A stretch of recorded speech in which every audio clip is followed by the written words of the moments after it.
Okay. Mr. Gorman, come over here and join me. Say hi to everybody. Hi, everybody. Hey, Mike. Hey, there you are. Oh, I gotta go that way. All right, Yeah, there you you're go. good. I see you. The ZBA. Here you are. Hey, everybody. John. Peter, did you have something to say before? Or do you want me to just go out? He's gotta make a speak. We're on the air. Okay. That's fine, Dean, thank you. Come on, Peter, you have a speech prepared. Well, I have been thinking about this actually. I got to tell you, Mike, it's been a real pleasure working with you these last, God, I don't know, well over 25 years. You do a heck of a job for the town. On a personal basis, you've done some great work, you know, for me. Although I think I shocked you the first time you came over, before you came over here. I remember I walked into your office after we'd signed a contract with Mike Grondin to build this house 25 years ago. Yeah. And I remember walking in, I saying, well, has Mike pulled a building permit? He's like, yes, he has. And I said to you, Mr. Dorman, I want you to hold his feet to the fire on every nitpicking thing you can, because it's a firm fixed price deal and you're not doing me any favors if you miss things. He said, I remember you said, no one's ever said that to me before. Yeah, no, I've always told people that that's my job. I'm working for the buyer and or the homeowner. I'm not working for, I'm not working for the town of Plaistow. You know, they write my paycheck, but I'm working for you when your home is being built. That's what I do. I know, and I personally appreciate it, and I know this board appreciates everything you've done for the board and the great work you've done in the inspection office and as a code officer in town. And, you know, I'm going to miss you. I have no idea. Being on the CBA is a tough job. I appreciate what you folks do too. It's tough to say no to people sometimes, but you know you have to. Yeah, So thank you for that. we try. I can't say that every decision is perfect, but we do our best. And by the way, Dee, your video's frozen. No, it's not. Yeah, No, it it's is. not. Yes, Oh. it is. Yes, it is. Frozen I on my see- screen. Not at this end. I see me moving. You It's haven't funny, I moved don't see you moving. I see Danny and John and Gary, and I don't know about Jim. And Jim moving, but I don't see you guys. He hasn't moved in quite a while. It's I just wonder frozen. what Jonathan's grieving about over there. I don't know where I went now. Now I just went away. There you are. We're good. I can't see me now, but that's okay. I'm good with that. So I'm hoping, Mike, that we can call you for advice when we need it down the road. Not a problem. Not a problem at all. Are you keeping your cell phone, or is that going back to the town? No, I've got, the cell phone is mine. Excellent. So I have your number. There you go. If you have the newest number, yes. He gave it to me a month ago. Yeah, you have it. You have it. John, what are you grinning about up there? What? Anyhow, so we have a little proclamation for you tonight. A proclamation? Yeah. Wow. Actually, Am I gonna get, oh, look at this. you have a notice of decision here from the zoning board of Oh, adjustment. my God, it's probably negative. No. In the case of 20-2020, a request from P. Michael Dorman for a variance from continued employment with the town of Plaistow and to allow a peaceful and enjoyable retirement. The variance will allow the applicant to spend more time with family, friends, and Pistol Bella, his dog. There you go. He will also be able to enjoy a few drinks, tinkering in his garage, and playing lots of golf. Yeah. So the notice of decision reads, you are hereby notified that the request for a variance as noted above has been granted for all the reasons given in the following resolution passed unanimously by the Board of Adjustment with the following findings. Granting of the variance, while contrary to the public interest, is reasonable in consideration of your many years of service to the Plaistow community. The spirit and intent of the ordinance is preserved as you have taught many others how to work with people in the best interests of the community. There is substantial justice in granting the variance, even though there is truly a loss to the public. With your leaving, the personal benefits of you retiring and your quality of life will outweigh that loss. Values of surrounding properties may not be diminished, but the values you have provided the town is immeasurable. There will be a necessary hardship to the Plaistow community by granting this variance because you deserve it. The retirement variance is hereby granted with all the best wishes from your friends on the ZBA. And I'm personally hoping, sorry? somewhere down the road, we can all get together and, lift a drink with you. Margarita's on me. And toward that end, because you need to be able to have a few drinks in your retirement and play a little golf. Oh, play a lot of golf. Gentlemen, because that's all I see in front of me. I know Barbara's on the board, but anyway, thank you, man.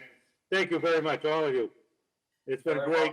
I mean, I worked for the ZBA for 33 years and it's been up and down, but it's been a pleasure. Thank you, guys. Thank you very much. Thanks, Mike. Thanks, Thanks John. for your service, Mike. Gary, Hey, Gary, Dan, and Jim. Jim. Gentlemen, thanks again. Enjoy. Have a good night and good luck. Thank you very much. Thanks. I know it's not supposed to be. There you go. We're gonna hug from all of you. Blondie, thank you. Have a good night. Take it easy, Michael. Yeah, don't lose that card, Mike. You wrote that, right? Maybe. I gotta go to work. Thanks. Thank you. All right. Behave. Yeah. See you, Mom. Yeah, talk to you tomorrow. All right. Thank you, Okay, gentlemen. so with that, let me call this meeting of the ZBA into it. Yeah. Let's start this meeting of Thursday, September the 24th, 2020. Heck of a year it's been so far. Dee, would you call the roll, please? Oh, no, before you do that, Yeah. I'd like to appoint Jim Unger as a member for the evening. I need you to read the COVID speech first. Oh, goodness. Sorry. I even have it. The Plaistow Zoning Board of Adjustment, due to the COVID-19/coronavirus crisis and in accordance with Governor Sununu's emergency order number 12, pursuant to Executive Order 2020-04, this board is authorized to meet electronically, and these reasons shall be reflected in the minutes.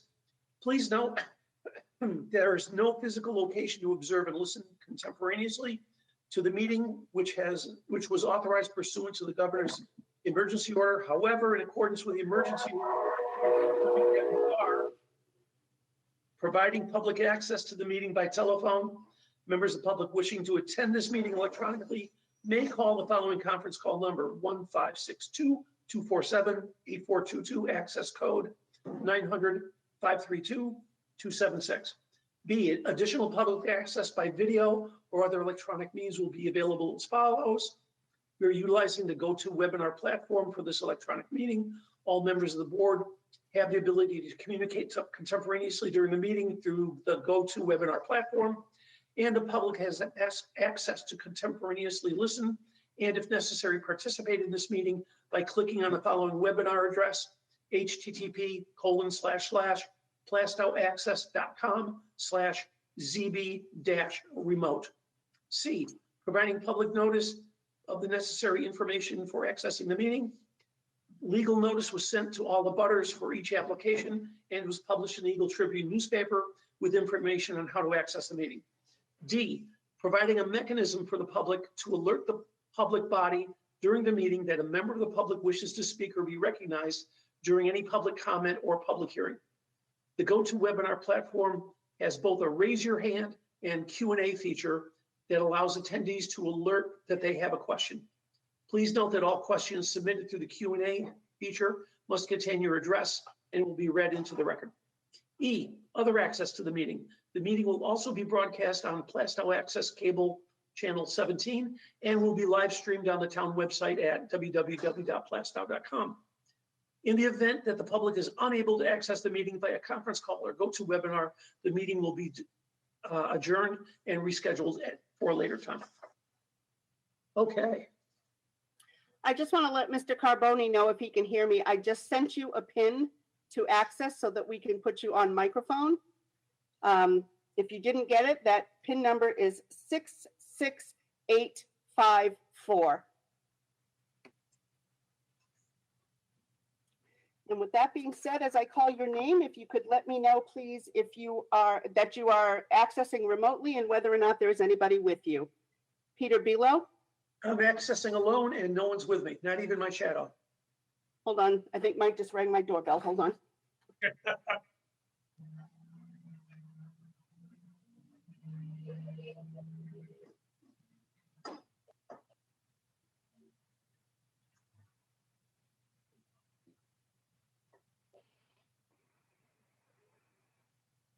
No, he's gone, so it wasn't him. Okay. Dan Lloyd, Remote alone. John Blinn is excused. Jonathan Gifford, I'm here, I'm remote. If you hear any erroneous noises, they're from my dog behind me. Gary Ingham, Accessing remotely, and I am alone.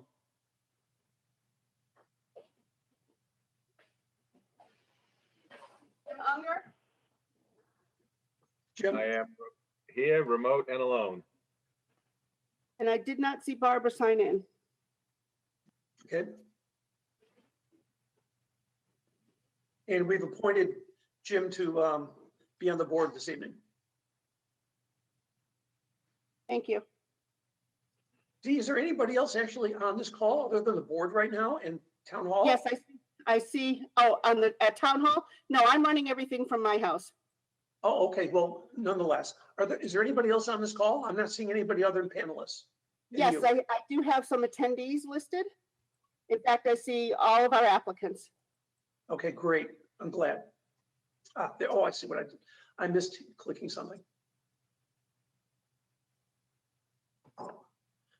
Okay, so we did that. Let's do the Pledge of Allegiance, shall we? Hopefully nobody's going to take a knee. Mr. Gifford. I pledge allegiance to the flag of the United States of America and to the republic for which it stands, one nation under God, indivisible, with liberty and justice for all. Peter, I'm going to get you a flag you can hold up. Actually, you just need to slide the American flag you can put up on your screen. I had enough trouble getting that up. Okay.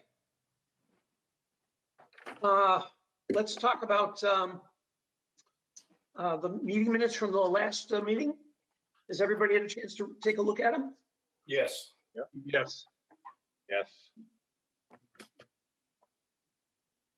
So are we ready to take a vote? No, I need a motion, please. I'll make a motion to accept the minutes from the last meeting, the August 27th meeting. Second that. Peter Belo, I abstain.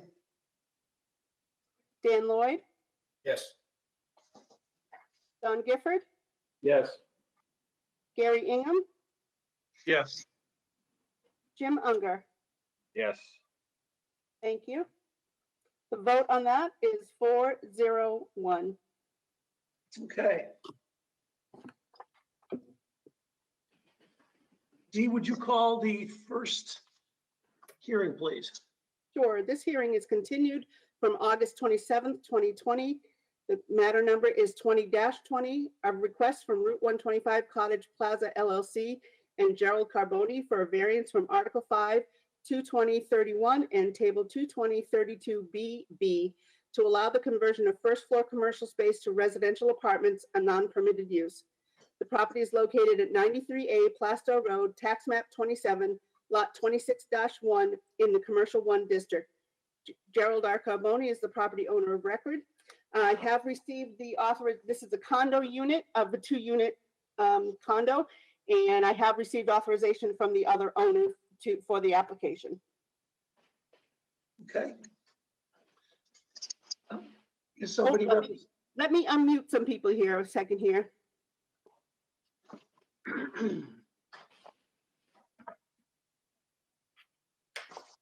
Attorney McNeil, you are now unmuted, and when the board is ready, you may speak.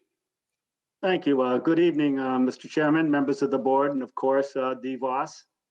My name is Thomas Macmillan. I'm an attorney with offices located at 145 South Main Street in Bradford, Massachusetts, and I represent the applicant, which is Route 125 Cottage Plaza LLC, and Gerald R. Carboni. As Ms. Voss has already indicated, we are seeking to get a variance. I'm not going to go back through the same sections and tables that she mentioned a little bit earlier. I did submit a memorandum with the application, which I hope will make things a little bit easier for the board. And basically, I'm going to be working off of that. Mr. Carboni is on this evening as well. And I believe after I've done my presentation, he would like to direct some comments to the board too, if you would indulge us in that. In any event, And he hasn't been able to get his microphone going. okay, then we'll see where we are at the end of my presentation, and how's that? There we go. In any event, I'm sure that you're all familiar with the property. The property currently consists of a two-story building. The first floor houses a nail salon and two one-bedroom apartments. It's approximately 3,000 square feet and previously housed a restaurant, which hasn't been around for quite some time. The second floor houses 4 one-bedroom apartments and 1 two-bedroom apartments. Mr. Carboni seeks to eliminate the first floor commercial / retail units and convert the space to 4 two-bedroom apartments while retaining the 2 one-bedroom apartments that are currently on the first floor and the apartments currently on the second floor. Excuse me. There would be a total of 11 residential units. The property is located within the C1 zone and does not provide for residential multifamily dwellings as a permitted use, which is why we're before the board this evening looking for a variance with respect to that. Given the current condition of the property and its surrounding location and the economic environment of the area, Mr. Carboni has been unable to lease the restaurant space or attract other commercial tenants to his property. In contrast to the multiple commercial buildings in the area, there is a lack of available rental housing in the vicinity, and the addition of 4 two-bedroom residential units we believe would be beneficial to the town and the applicant by providing more needed housing and allowing the property to be developed in a beneficial manner. The economic atmosphere of the specific area of the property is such that there is an excess of retail storefronts available for sale and lease, and that a large number of these remain vacant, including the applicant's units. In contrast, of course, the demand for housing is very high, and there is a lack of affordable housing in the Plaistow area. So the property, as again, is located in the C1 Commercial 1 zone, and as such, it's we're looking for the variance to allow us to put in these residential units. The proposed use of the property meets all the other requirements of the zoning ordinance. Now, as you know, there is a statute which governs the requirements necessary in order to grant a variance, which is RSA 674-33, and it's got 5 different areas that we've got to address, and it's contained in the application as well. A is the variance will not be contrary to public interest. B, the spirit of the ordinance is observed. C, substantial justice is done. D, the values of surrounding properties are not diminished. And E, little enforcement of the provisions of the ordinance would result in a unnecessary hardship. So we believe that we've addressed A and B, that the variance will not be contrary to the public interest and the spirit of the ordinance will be preserved. The requirement that the variance not be contrary to public interest is related to the requirement that the variance be consistent with the spirit of the ordinance. And I did cite the case which holds that particular provision. The applicant's proposed use as a residential multifamily dwelling does not violate the ordinance's basic zoning objectives, which are obviously delineated in section 220-1 of the ordinance. We believe that the addition of a residential apartments on the first floor of the building on the property, where they are already grandfathered apartments on both the first and the second floor, does not alter the essential character of the locality or threaten public health, safety, or welfare. There is already residential use, and such use does not detract from commercial character of the locality Moreover, the ordinance allows mixed use or residential use in other zones that are intended to promote commercial uses. For But not in example, this zone. pardon? But not in this zone. No. Okay. And well, I'm gonna refer you to the zones that I am talking about. It's the ordinance allows multifamily and mixed commercial slash residential uses in commercial 2 zone and the village center zone, which both have, of course, commercial uses. Any event, with respect to C, substantial justice is done. Perhaps the only guiding rule on this factor is that any loss to the individual that is not outweighed by a gain to the general public is an injustice. And again, I've cited the case that I referred to in the memorandum that gives us that particular provision. We also look at whether the proposed development is consistent with the area's present use. Here, the general public would not gain anything from the denial of the variance, and thus the loss to the applicant from denying the proposed conversion of the first floor to apartments would not be outweighed by a gain to the general public. Indeed, the public continues to lose economic investment benefits by having unoccupied storefronts and empty buildings, but would gain from developing the property in a productive manner. Accordingly, denying the variance would be an injustice, and granting the variance, we believe, would work substantial justice. Section D, which is the value of surrounding properties, are not diminished. We believe that the proposed conversion to apartments will not negatively affect the values of surrounding properties. The property as a whole will be upgraded and renovated, making the area more aesthetically pleasing. The elimination of unoccupied building space will remove the visual blight of the area, and additional residences will also help reinvigorate consumer traffic to the existing commercial businesses. So we don't think there are any negative impacts on the surrounding properties. The final provision, which is E, literal enforcement of the provisions of the ordinance would result in an unnecessary hardship. We believe that the property has special conditions that distinguish it from other properties in the area, such that no fair and substantial relationship exists between the general public purpose of the ordinance provision and the specific application of that provision to this property. Specifically, the property is grandfathered as a mixed use one, with a building already housing residential units. Thus, unlike other properties that are purely commercial, the mixed use is a special condition that makes it different from the other properties in the area.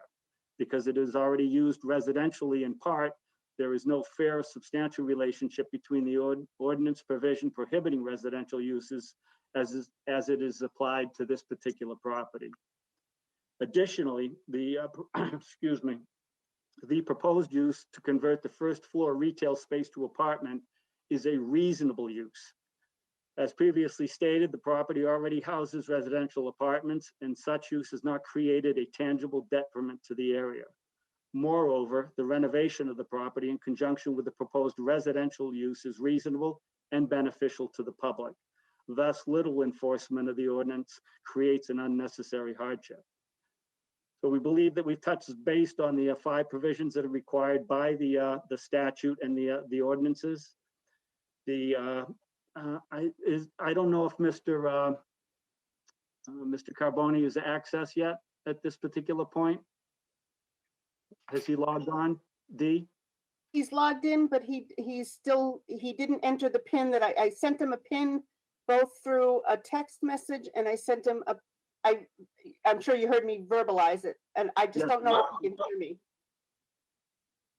All right, well, I think what he was essentially going to address is that in his packages, he's included some documentation, which includes an appraiser's opinion that this is the best and beneficial use of the property. He also has shown a number of pictures over the years to show all the other vacant properties in the area, and hopefully that was able to make it in the packet that all the members of the board received at one particular point in time. He also has engaged the employment of a architect who has done a nice job of what the the new and improved building would look like with all the aesthetics on the outside. Obviously, that's not necessarily a direct correlation to the request to the variance, but I think Mr. Carboni and the architect, Angelo Petroselli, thought it was important that the board at least have a idea of what Mr. Carboni is looking to do to the property to enhance it, both as a mixed use and obviously as a tax-based building in the area. For the So record, with the board that, did receive all those materials. Attorney McMillan? I'm sorry? The board did receive all the materials that Mr. Carboni provided. And that was to your good efforts, and I thank you. Thank you very much, team.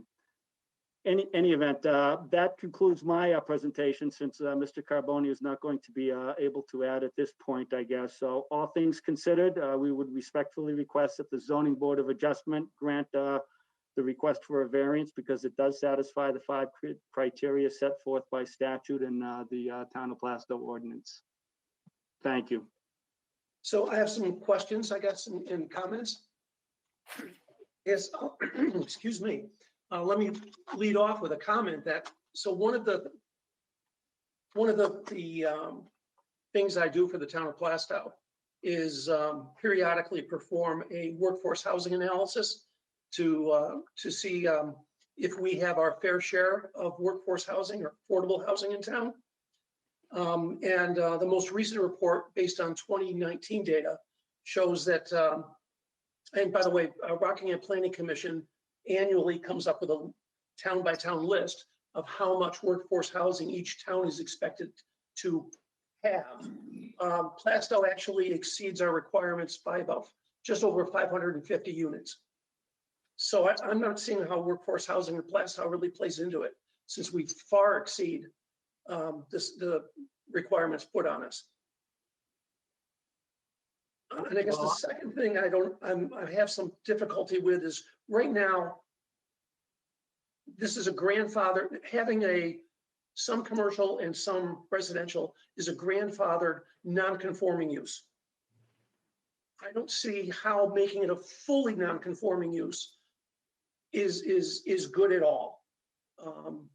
Yes, you know, I'm reading in here the literature provided to us that the commercial buildings are run down. That's not something a variance, I don't see a variance fixing.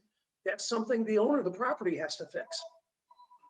And I'm really thinking that this is not an appropriate use. Again, that's just me. If you want to make some comments, Attorney McMillan, please do. Thank you for the opportunity. First of all, we're not saying that it's necessarily a workforce housing issue in and of itself. It's a benefit. I don't think any community, particularly in New Hampshire, which faces shortages of housing, rental units, you can never have enough. I don't think that you can ever have enough. But that aside, I think what the point that Mr. Carboni is trying to make here is that he's had a building that has not been rented. It's not unlike other commercial buildings along this way, and due a large part to economic circumstances, the evolvement of the web. A lot of people, instead of going to brick and mortar stores, are clicking online and purchasing things there. And this is probably the opportunity to put this building to its best use by adding residential units. That's what I think he's trying to focus on. He's not looking for the variance to correct it. He's looking for the variance to give him an opportunity to do something which is, it's going to be nothing but a benefit to Plaistow, cosmetically, aesthetically, and more importantly, it's going to provide rental units, which, as I say, we think that it's pretty important. But also, in addition to that, it's going to increase, I believe, a tax base, because once he's done all the improvements, he probably will be paying more taxes on that building because of an increase in value. Thank you. Okay. Anybody else with questions or comments? I have a question.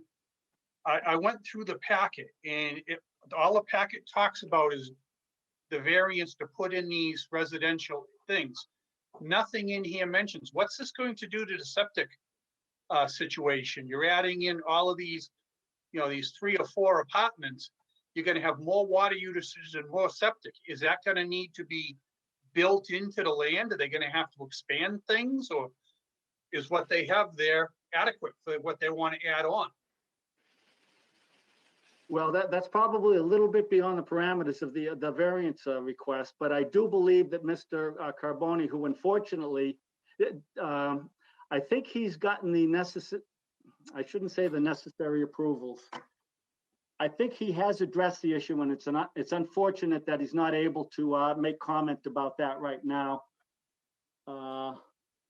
Because I don't have. If he were to be granted this variance, he would then have to go to the planning board for an amendment to the site plan. And at that point in time, he would not be able to gain approval of the planning board unless he were able to show that the septic and water usage is adequate for what he is looking to propose. Thank you, Dee. My second question being, where you have entrance and exit onto 125, which can get really busy. I'm looking at the picture here, and I'm not sure how much distance it is between the back of that lot and the dead end road that runs down behind it. But do you know if he plans on putting any secondary entrance and exit out to that road to alleviate traffic on 125? That hasn't been a consideration at this point, but I'm sure he'd be more than happy to consider it, assuming that he can get the necessary approvals. Thank you. John, Dan, Jim? I just have one question. I don't see any green space allocated for this build up. I mean, with this many new apartments going in, is there any green space that's going to be cut out of the back area and allocated to these units? Well, I'm assuming that the blue line that you see is the lot line. I don't know that you can do much behind. There's not much green space available to the units that are there because it is a mixed use area. But if you'll see to the right-hand side of the lot, there is green area over there. Gentlemen, can you hear me? I'm Angelo Petrozelli, the architect. Yes. Yes. Okay, the purpose of this was to take away about 8 to 10 feet in front of the units so they have their own courtyard. So that would be their green space, so they don't have to go to another location to have green space. We purposely did that and did it aesthetically with a fence so people would be very private on those 4 or 5 units. And that's what we tried to do. Okay? We have never talked about the other green space on the rear of the building. But if we can do it, we can probably make it available. Thank you. Okay, so the picture that's cited here on the screen right now, essentially where those cars are parked in front of the building, that's Right. going to be allocated green space by your new design? If you look at the floor plan, you'll see the expanded green space on the drawing A2. And you see everybody's gonna have their own courtyard. Okay, And that'll be an enhancement to the units. okay, that answered my question then. Thank you. I see that I have A3 in front of me. For some reason, I don't see the A3. Yeah, we didn't get the floor plan. You didn't get A2? I don't think- I can interpret it from your A3 by seeing the fence and green underneath the proposal. Right, thank you. Also, if you look at the rendering, you'll see the whole thing with the fence. Everybody has their own courtyard, and we improved the elevations of what was the retail stores and made it more residential. Okay. These things I think are more for the planning board than the zoning board. Well, we did it to make sure you see the total intent. Well, we'd have to, if we believed this was necessary, a good thing and necessary, we would have to make that a condition of granting the variance. that that actually happens. Because if we don't, then if you're saying this is the way it's gonna be, and we don't cite it as a condition, then after the meeting, that can change. Understood. Like I said, we're trying to make it a much more pleasant space for the people who are gonna rent there. So is it my understanding that you're gonna raise the front of that building, basically remove it and push No, it no, back? we're not, we're keeping the building as it is.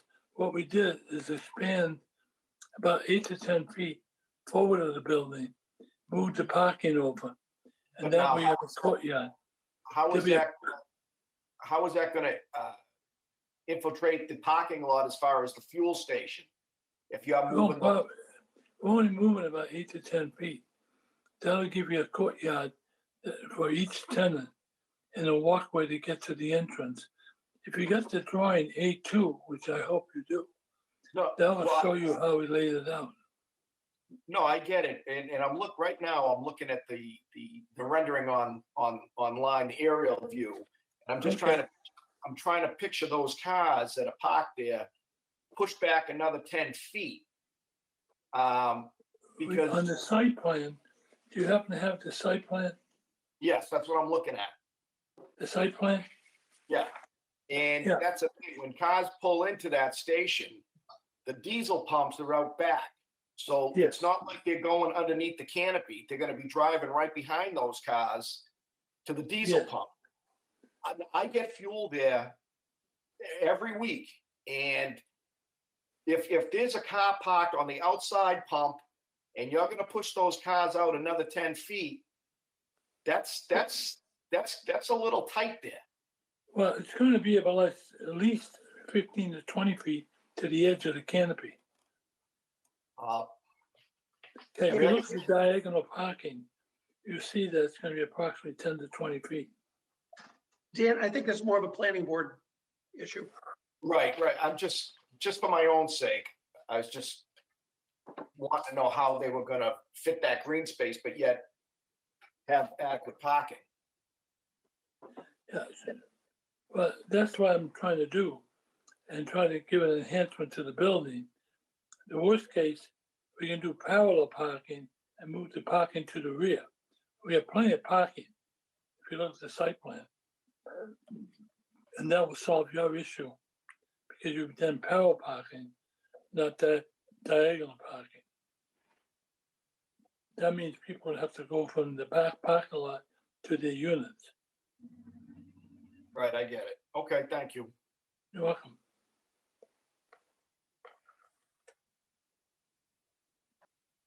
Jim, anything? No, not really. Okay. Anybody else? No. Nope. I think I'm good. Then, do we have anybody out there speaking in favor of this proposal? Dee, anybody? I see no hands raised. Okay, do we have anybody out there either with neutral questions or speaking against this proposal? Dee? Again, I see no hands raised. Okay, then, let's close this hearing and go into deliberative session. Did you want to give Attorney McMullen a chance for rebuttal before you do that? Oh, sure, okay. Just thought I'd ask. Attorney Thank McMullen, would you please rebut all of those positive and negative comments we received? No, actually, I thank you for the opportunity, but I think Angelo addressed most of the questions that the board had after my presentation. Thank Okay. you. Okay, so I'm going to call this hearing to a close. We're going to go into deliberative session. You folks are obviously welcome to listen in through deliberative session. You can't make any more comments during the session. We'll vote on this evening, and you'll receive a letter from D. I always screw the dates up. Within 5 days. 5 days. 5 days, thank you. And even after, if we approve, you have to wait another 30 days to allow people to request a rehearing if new other evidence pops up, or people believe we did not do this hearing properly. So with that, I'm closing it. We're going into deliberative, or to deliberate this. Can I hear a motion, please? Just to let you know, all microphones have been muted for the attendees. Thank you. Would someone give me a motion? Yes, Thank you. I move to grant the application for a variance from Article 5, 220-32B, allowing a residential apartment use on the first floor for the property located at 93A Plaistow Road, tax map 27, lot 26-1, with the following conditions. That an application for amended site plan must be filed with the planning board within 90 days of the date of this board's approval. I'll second. Thank you. Okay, what are people's thoughts here? Kind of a tough one, because like Yeah. you said, it will make it fully non-conforming, but at the moment, they already have 7 apartments in a space that it seems like he hasn't been able to do anything with for probably 5 or more years, I guess. Yeah, but the other side of that coin is the applicants themselves make comments about how the condition of the commercial property is not good. Right. And I hate to grant a variance because they didn't keep up their property. That doesn't seem to me to be appropriate. Well, I'm not sure if he has the resources to do this. I'm pretty sure if somebody was coming in to do a rental situation, he would do the, things that were necessary to make it more appealing. I don't think spaces right now are gonna go up. And, I mean, there's tons of space out there. You can get rental anywhere you want. And with the current situation, it's only exacerbated that. So True that, but remember, a variance goes on forever and the economy will change. Yeah, I'm just expressing the fact that you said it's in some sort of disarray. I'm sure if somebody stepped in, that disarray would be resolved with a signed lease. Okay. I don't think that, I don't know, I'm having a hard time putting more residential in the heart of our commercial area. That's my biggest concern. Right. It's not really, And- he can afford or manage it. The question is, I guess I probably should have asked, what's the projected rental cost going to be? Because that's going to situate what's going to go in there for residents too, which, I mean, is personally a concern. Okay. And, whether or not we allow, or the town allows, mixed use in the C2 zone or the town center zone, I think is kind of irrelevant to this application. It doesn't in the C1 zone. And our jobs are not to make new law or change existing laws. We're supposed to interpret existing laws and look for, reasonable exceptions. But anyhow, I think maybe the best thing is to just have us go through the 5 criteria. So the variance won't be contrary to the public interest and spirit of the ordinance is preserved. I guess I'm not seeing how the spirit of the ordinance is preserved by making it fully residential in a commercial, the C1 zone. So does anybody else have any comments on that? I just don't want to set a precedent. Well, we don't really. We could change it next time, but we're not legally bound to a precedent, but emotionally, clearly, it's how human beings work, so I hear you.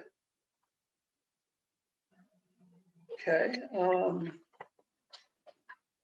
I'm missing something here. What's B? Oh, I'm sorry. I didn't do the A. Variance is not Agree together. interest. Is the variance contrary to the public interest? I don't know, I see the point about apartments, are a good thing in general, or having some available. And I know that the utilization of apartments is almost 100% right now.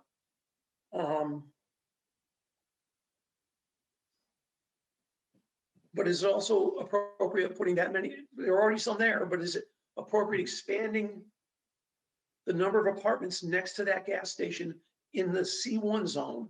The zone that we hope to have, more commercial uses put in to expand the tax base. So is that contrary to the public interest or not? I think we have to each look at it our own way. But I think if you look at that, you see the plans that are coming in and the pictorial that he has. I mean, that is to the public interest because aesthetically, it's increasing the aesthetics of the area. Because that building is, reasonably 1970s. True that. Is substantial justice being done? Is loss to the individual outweighed by the gains to the general public or not? I don't think the general public is going to gain a whole lot from it. A few apartments added on to Plaistow, yeah, that's not a bad thing. But as far as this goes, it's really not going to gain the general public anything. Does anyone know if those existing apartments that are currently there, are they all rented or are any of them vacant? I wish we had asked that question. I don't think you'll find too many apartments in Plaistow that aren't. Right. There's a big demand for apartments right now in Plaistow. Okay. The values of surrounding properties are not diminished. Well, I can't see this diminishing the values of adjacent properties myself.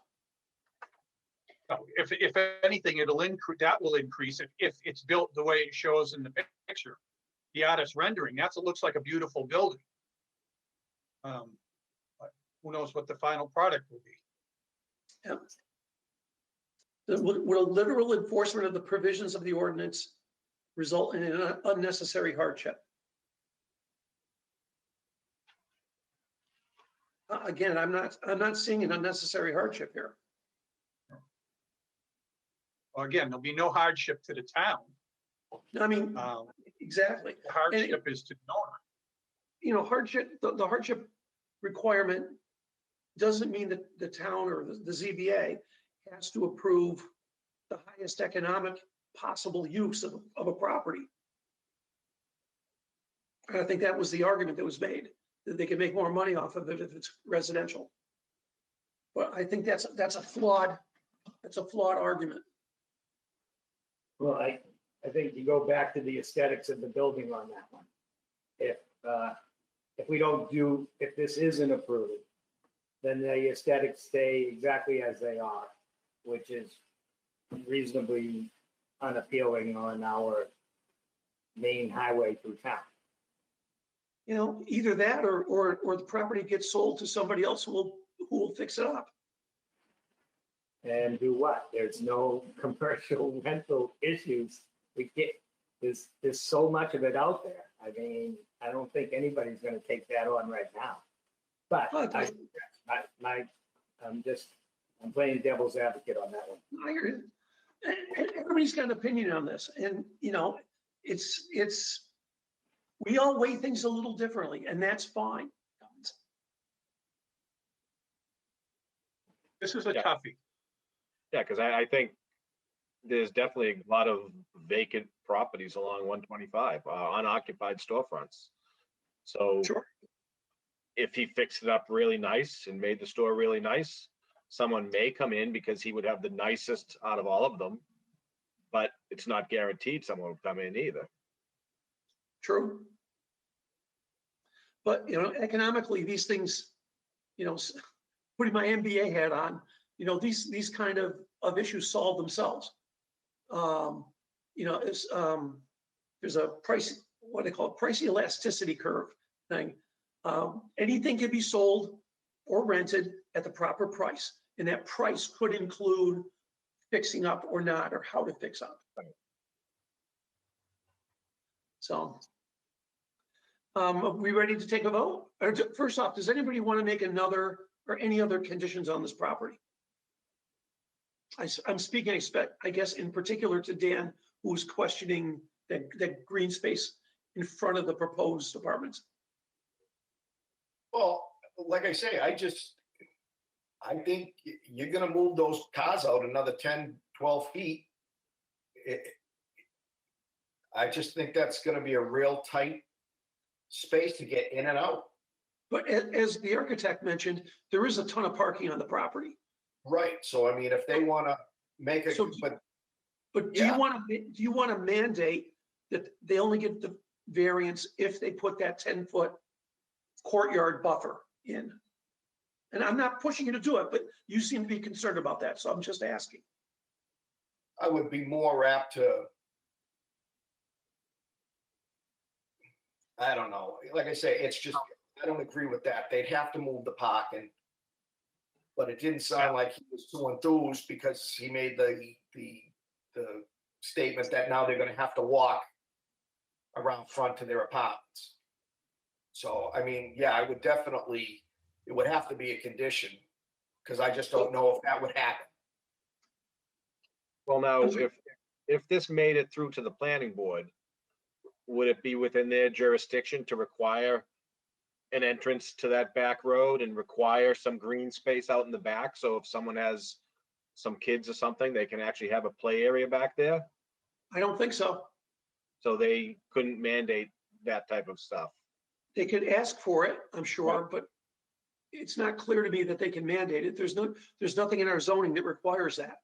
And that, Right. or site plan stuff that requires that. So it'd be tough it would be tough for them to mandate it. Because I mean, you'd hate to think he's having two-bedroom apartments. Two-bedroom apartment says children playing next to a gas station with diesel trucks coming by your front yard. I would think you'd want some area out back, but that's not really our decision or the planning board, I guess. Right. It's the quality of the apartment you end up with in this condition. I don't know, I kind of agree with Pete, I mean, like you just said, Jim, it's, you're putting a residential dwelling, small resident next to a fuel station. Right. You know what I mean? I don't know. Doesn't make a lot. Already residential in there, and there really hasn't had any issues that I'm aware of. But there's only one 2-bedroom there. Yeah, they're all one bedroom except for one. Like I say, I think the building could have been made aesthetically more pleasing to attract commercial property. I don't think the effort was made to even go that route. I mean, that wouldn't be my first choice to put a commercial business in, just like you said, just because of the condition of the property. So I'm not hearing anybody wanting to put conditions on, which is fine.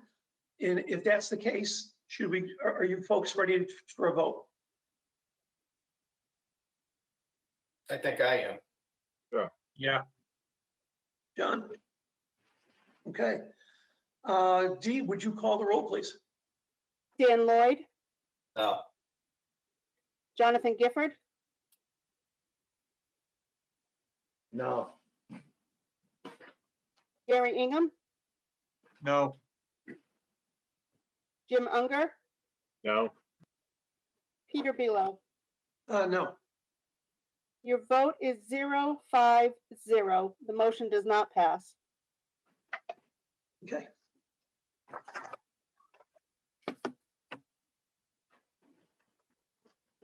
Good discussions.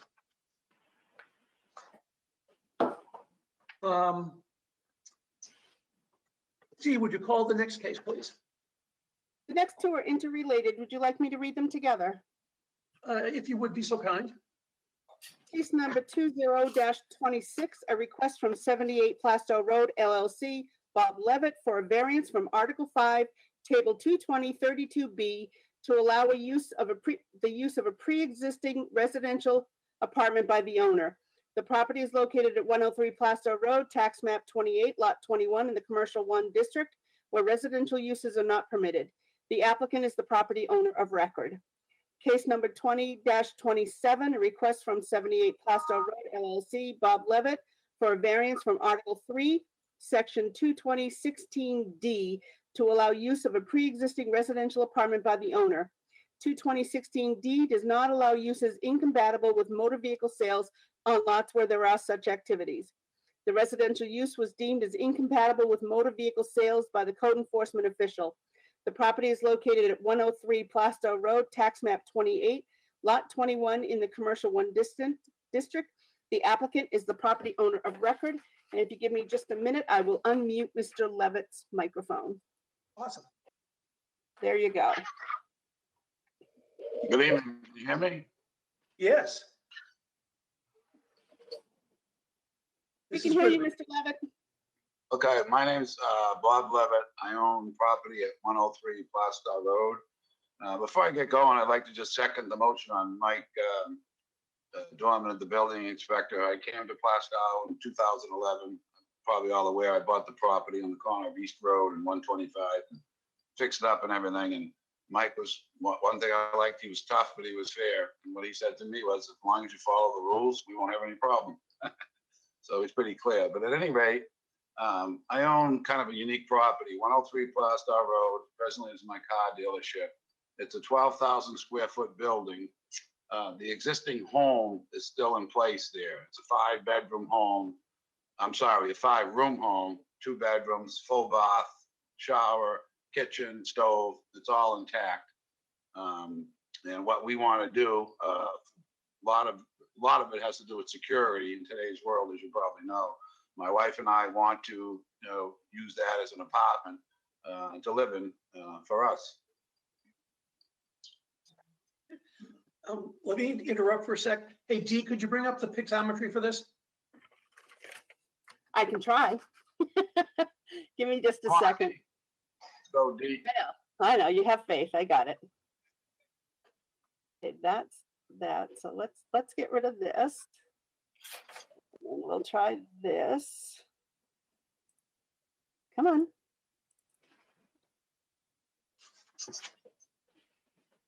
Cross your fingers, people.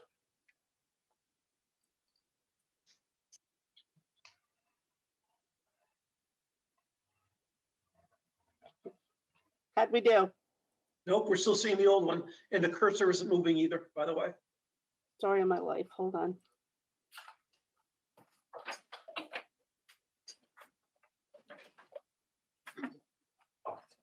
Now, by any chance? Nay.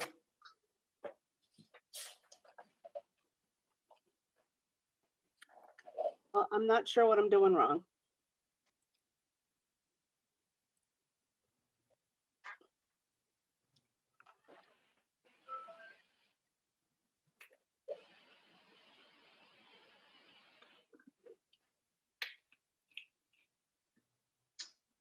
Did that work?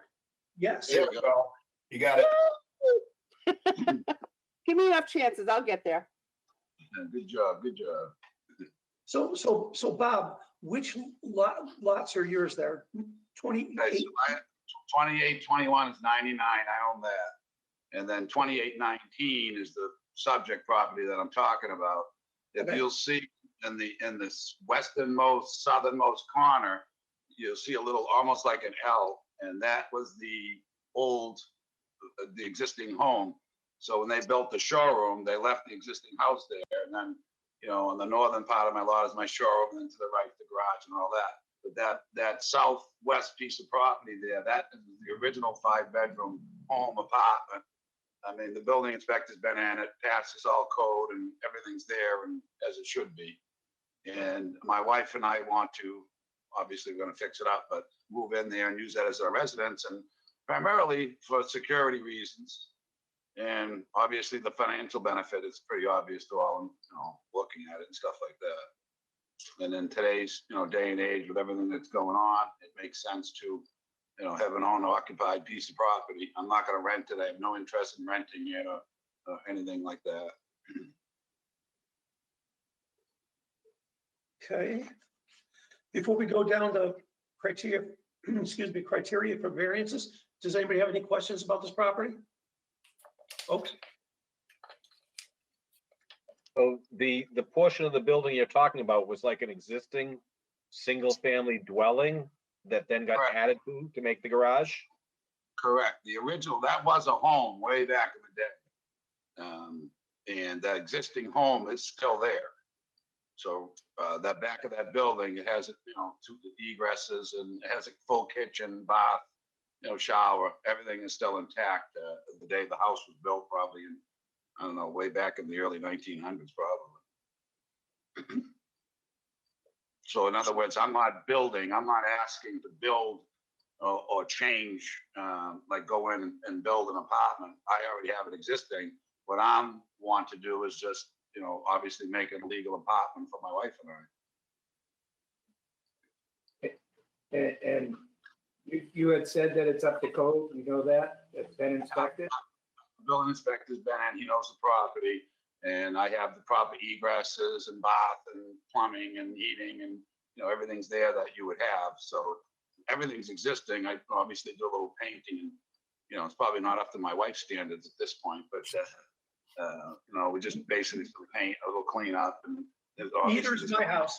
You know what I mean? So it's already there. I don't know, in an odd way, I think it would be grandfathered in, not that it is, but it's been a house since, for 100 years at some point. But, not that it's funny or anything, but I had applied for this long before I seen Carver's dealership burning down on TV. So, security is an issue. We have video. I have, security, that I have to pay for going in and out of the lot. Since I moved in, the previous owners had the entrance blocked off. I've opened it up.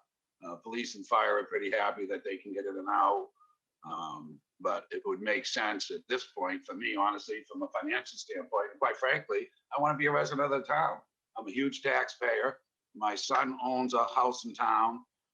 We support all the schools and the leagues and fire and health, and I like to be involved in town, the politics of it, and so on and so forth. And it just made a lot of sense because I did sell my house in Atkinson.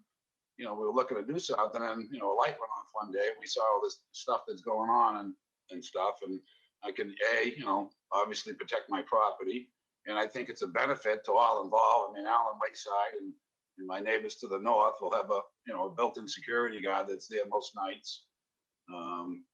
So I don't really see a negative to it. And again, I don't, if you want to put a provision in that it can be, only owner occupied, I have no problem with that because that's my intent to use it for my wife and I. Okay. So we need to go through the criteria for variances. That's in your application, Mr. Levitt. Yeah. So I guess, and they're probably both very similar, but let's go through the first one.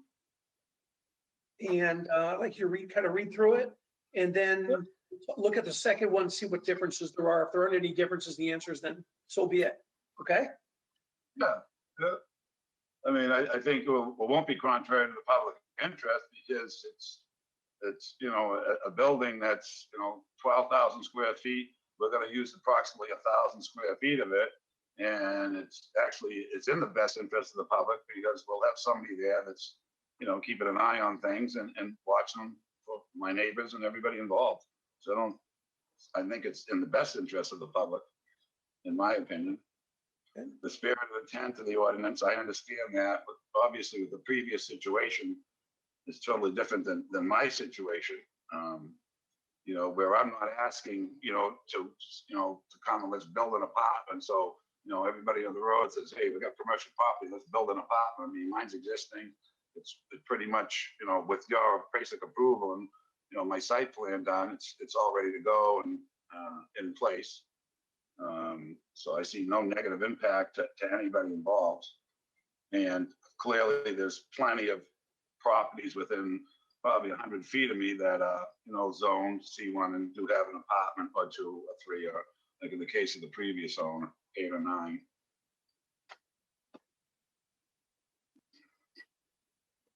Okay. Next one.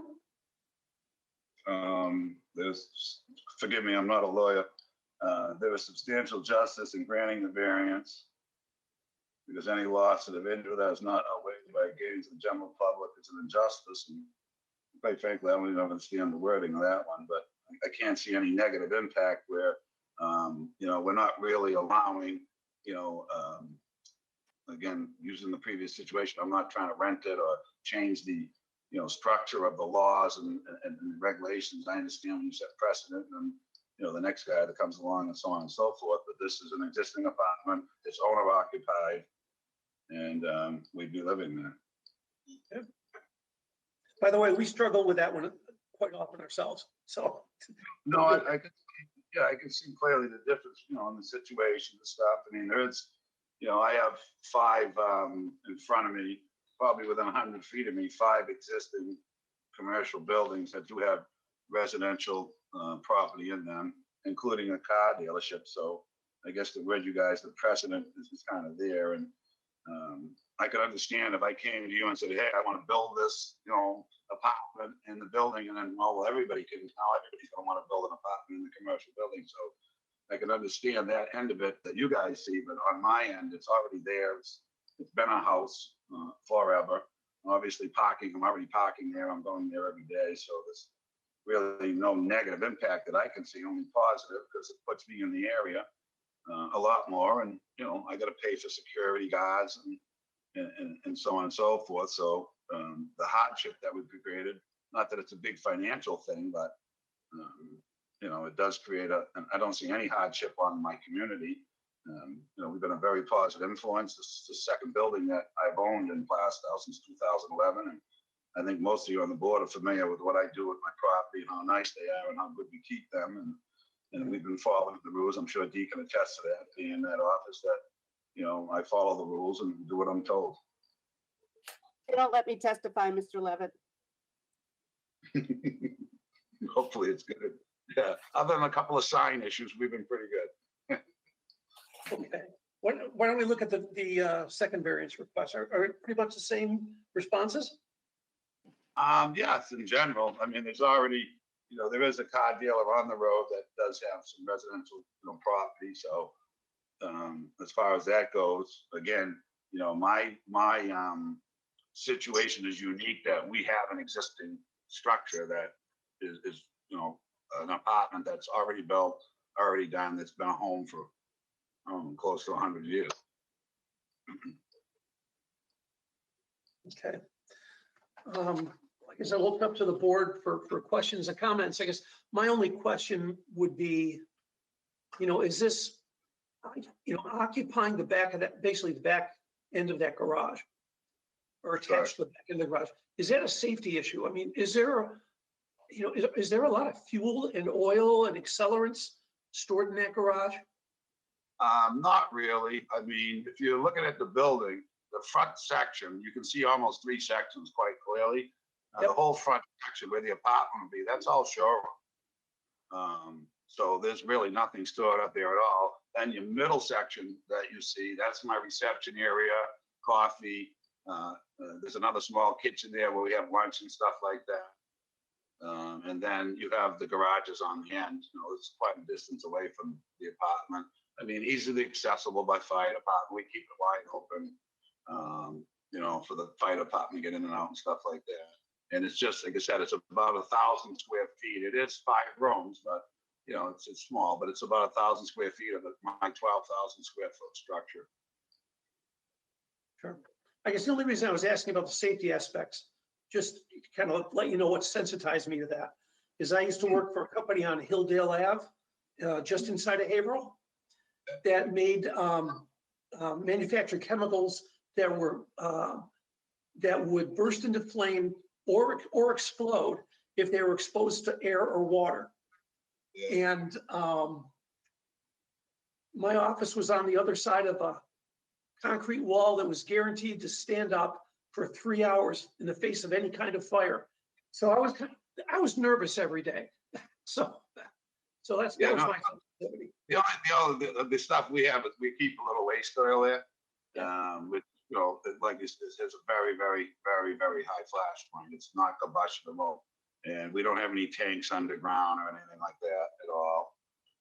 Other than some aerosol cans, there's really no danger there. I do have natural gas. Sure. It's a pretty safe system and stuff like that. There's 4 zones of heat. And if you're looking at the structure, to the front, to the south side, that's the entrance and exit. So there's a door right there. When you walk in that door, you're in the kitchen, essentially. So our egress would be that little, like I said, that southernmost point. We have the egress right there. There's a door right there. So and then the bedrooms are, probably 10, 15 feet away from that. Okay. So Bobby, you'd have to actually exit the residence in order to get to the showroom and or the repair shop, correct? Well, yeah, there's an exit. Like if you look at the A in Levitt Auto, there's an exit. That's where I would enter and exit right there. So it's really so far away from the shop, and I would not have to use the actual dealership to exit and enter the building at all. Gotcha. And Anybody Bob, else? if you don't mind having a caveat that this terminates with you and your sale of the building, right? Yeah, the only thing that I would ask is family. My 2 sons are involved in the business.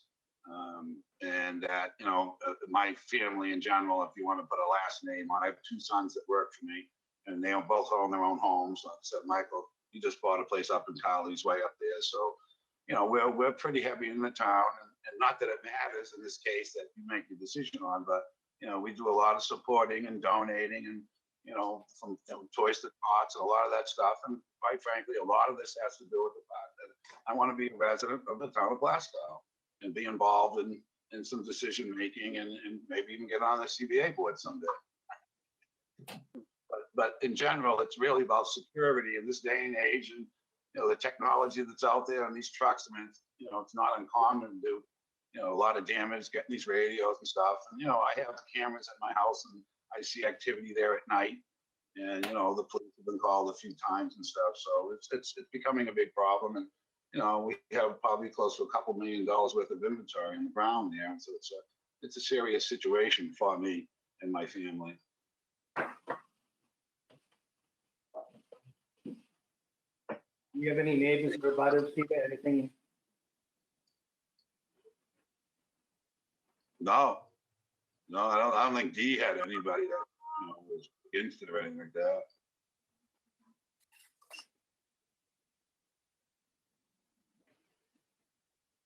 Peter?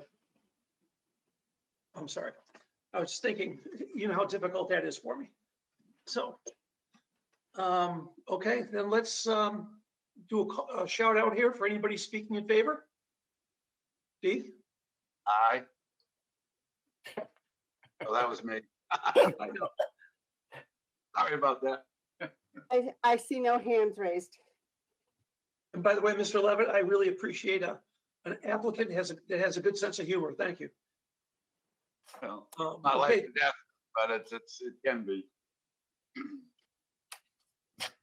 okay. Is there anybody out there wishing to ask a question or say anything against this application? I see no hands raised. What? I see no hands raised. Okay. Do you have any final comments for us, Mr. Levitt, before we go into deliberative where we can't take any more input? No, I appreciate the board's time and consideration in this matter. Okay. Well, thanks much. In that case, I'm calling this hearing to a close and let's open up a deliberative. Do we have somebody who wishes to make a motion on the first variance request? If you are going to add any additional conditions, now would be the time. I understand, Dean. We know that this apartment is not on the site plan, so that I would ask that whoever makes a motion say that the site plan needs to be amended within 90 days. Not amended, the application needs to be filed. The planning board may take more than 90 days to approve it. Right. Gary, you want to make a motion? Well, I was gonna give somebody else a chance, but I'll do it. I move to grant the application for a variance from Article 5, 220-32B to allow a residential apartment use in the Commercial 1 District for the property located at 103 Plaistow Road with the following conditions. The applicant must file for planning board review of amended site plan within 90 days notice of the decision from this board. You want me to move on to the second one too? Are we gonna do them together or separate? Let's do them separate, okay? Just, do we have a second? I'll second. Thank you, John. Okay, this is, in my humble opinion, quite a bit different than our last application. But, this is, it's all already in place. There's not a gas station within 20 feet where trucks come and et cetera, But let's go through, do you want any discussion before we go through the variance criteria? Well, I was just a bit confused when I originally read this. Our summary made it sound like somebody illegally built an apartment, but to me, it sounds like that was an existing single-family dwelling that was on the lot, and then they added the garages. So it's a little different. True, but it's not on any site plan, and there was no, apparently it predates when you had to apply to build a house. Exactly. Right.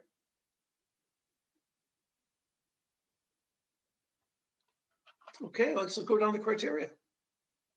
It's not contrary to the public interest. The applicant says because they're presently mixed-use properties along 125 in the C1.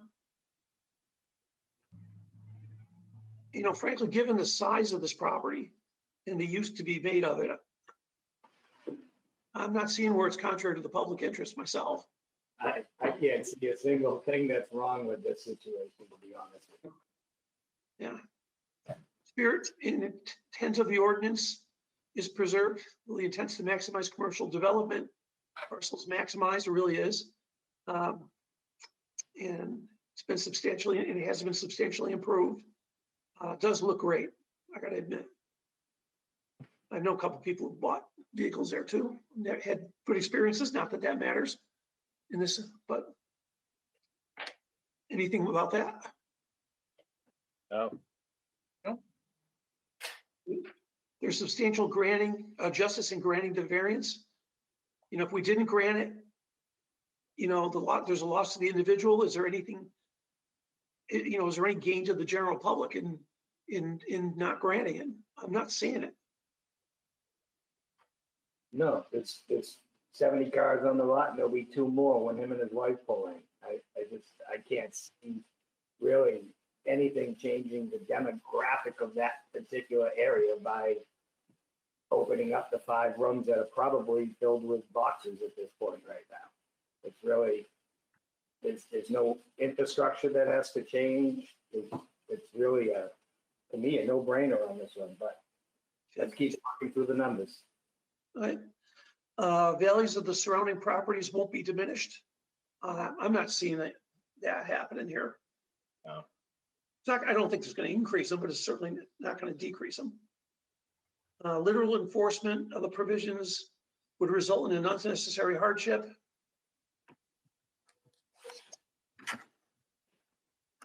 I think What's so. your thoughts? I think it would.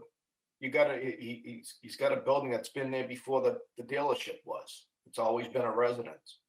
And like he said, he's not using it for personal gain. He wants to live on his property. And, if that means he can cut down on the expense of security because he's going to be on site, I think it would be a hardship not to grant. Let me ask this. What about putting an additional condition on the variance that states it will only be owner occupied? It will not be put on the rental market. I have no issue. I think he's already agreed to that, didn't he? I Yeah. mean, we could obviously put it in, but I think he already stated he would do that. Yeah, but, I'm thinking we should formally put it in because, frankly, and then, someday down the road, Mr. Levitt may end up, selling that property, and then the next owner may not be so kind, and this variance goes forever. Yeah, I have no issue with that. Okay, so let me propose. Let me make I'll make a motion to amend the motion. Motion. Yeah, I'm amending, I'd like to amend the motion to add another condition of the applicant. How do we put this? The dwelling may be only owner occupied only. Not rented, no one other than the owner and owner's immediate family can live there. Would somebody second that or change it? John, second. Dean, let's take a vote on the amendment. John Gifford, Yes. Gary Ingham, Yes. Jim Unger, Yes, Peter Bealow, Yes. Dan Lloyd. Yes. The amendment so- passes. So now the motion includes that last amendment. Okay. You folks ready to take a vote, or is there anything more to discuss? I got nothing. Ready?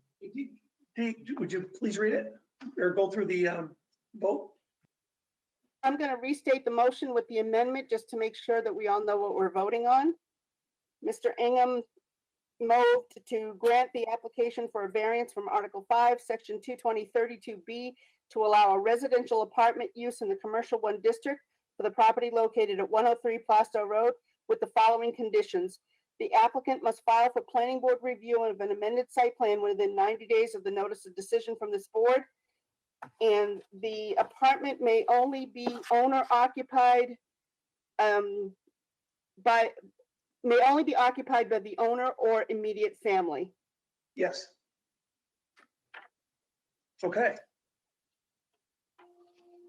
So And that let's was go. seconded by Mr. Gifford. Second. I already have you as a second. Are you ready to vote, gentlemen? Yes. yes, Yes. Gary Ingham, Yes. Jim Unger, yes, Peter Bealow, Yes. Dan Lloyd, Yes. Jim Unger. I'm sorry, John Gifford. Okay. Will someone make a motion on the second variance? I'll do that. I move to grant the application for a variance from Article 3, Section 220-16D to allow non-motor vehicle-related use, namely a residential apartment on a site plan for motor vehicle sales for the property located at 103 Plaistow Road with the following conditions. The applicant must file for planning board review of an amended site plan within 90 days of a notice of decision from this board. And I assume we're going to have the second amendment as well. I would think so. And same as the second amendment, the apartment is only to be occupied by the owner or immediate family. Second? Second. Thank you. I'm sorry, Thank who you, was the Mr. second? John Thank you. Gifford?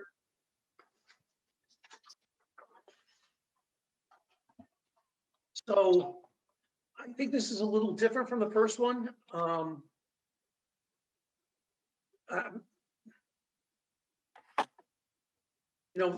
Our zoning, clearly says you can't have a non-automotive use on the same site as a dealership, car dealership.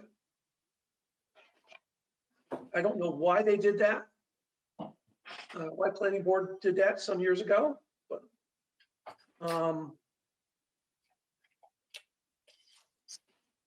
does anybody have any comments before we go down the variance criteria?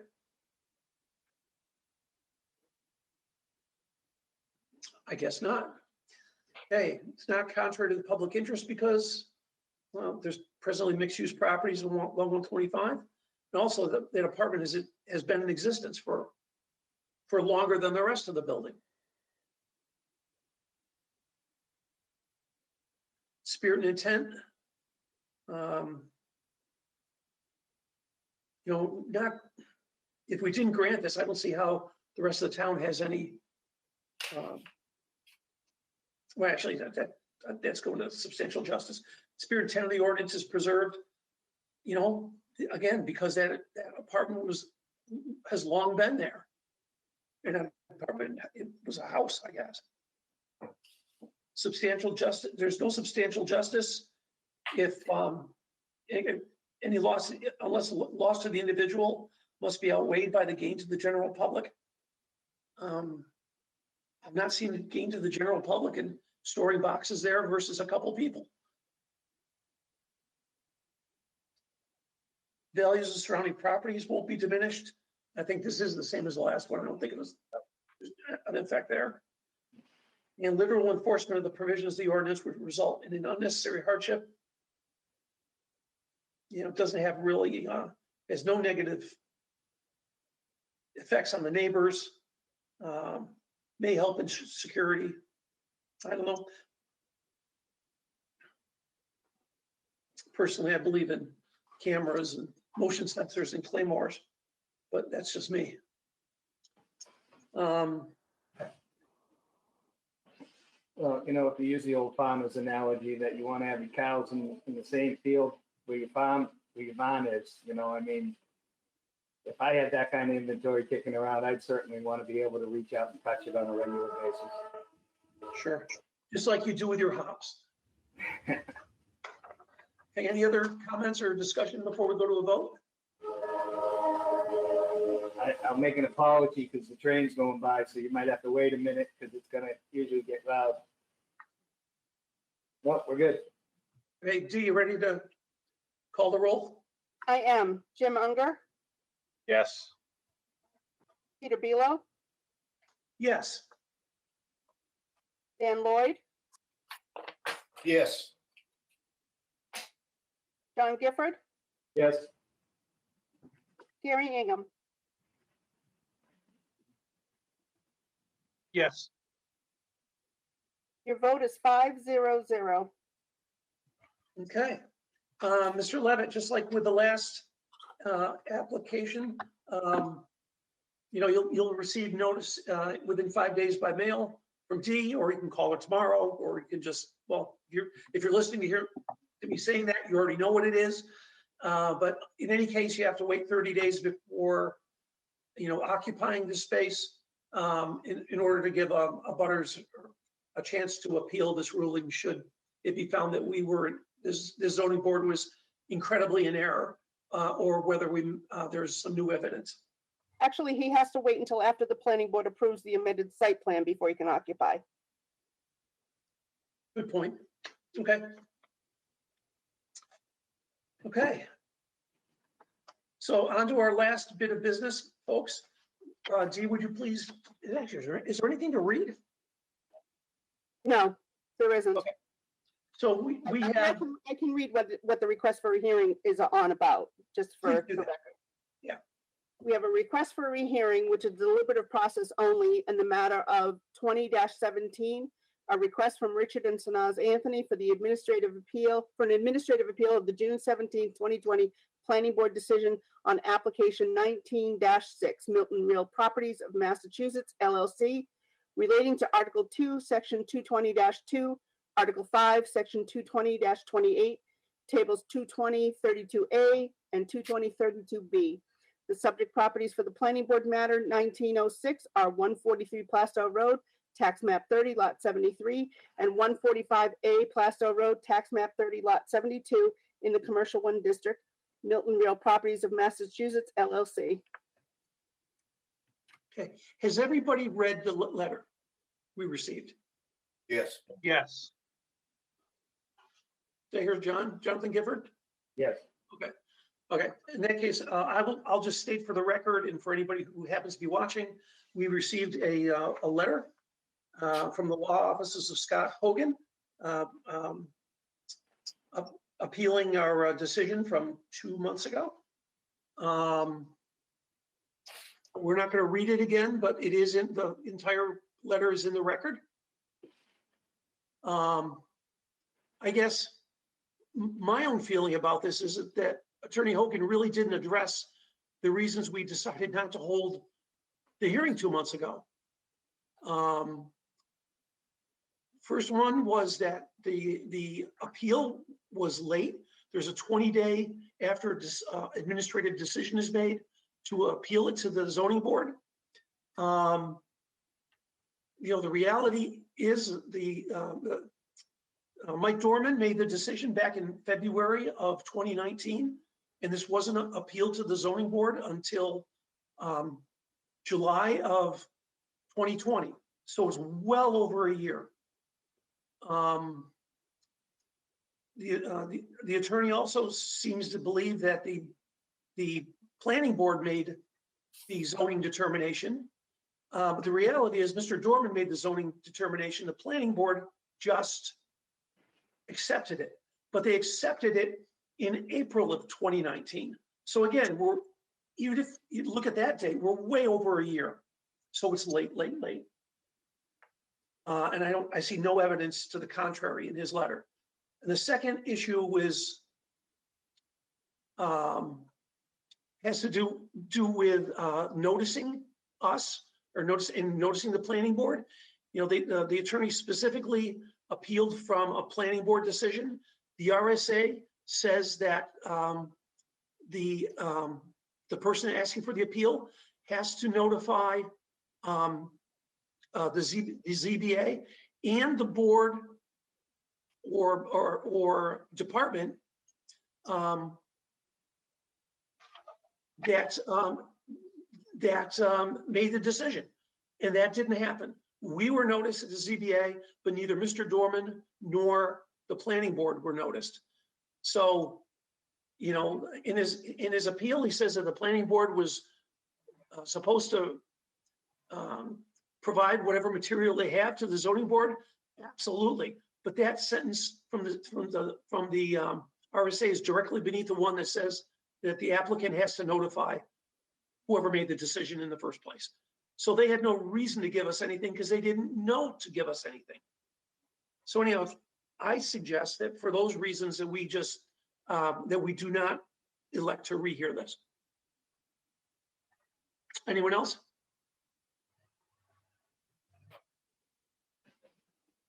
Dan, Gary, Jim? Yeah, I concur. Yeah, I agree. Would somebody like to put that in the form of a motion?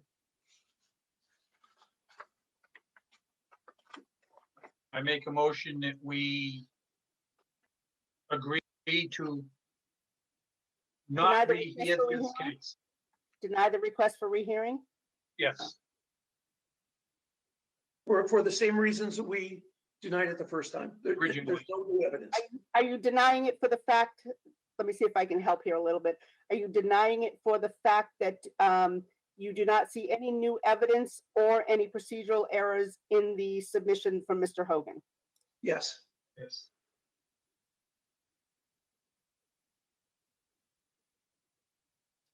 And I'm sorry, who was the second? I'll take second.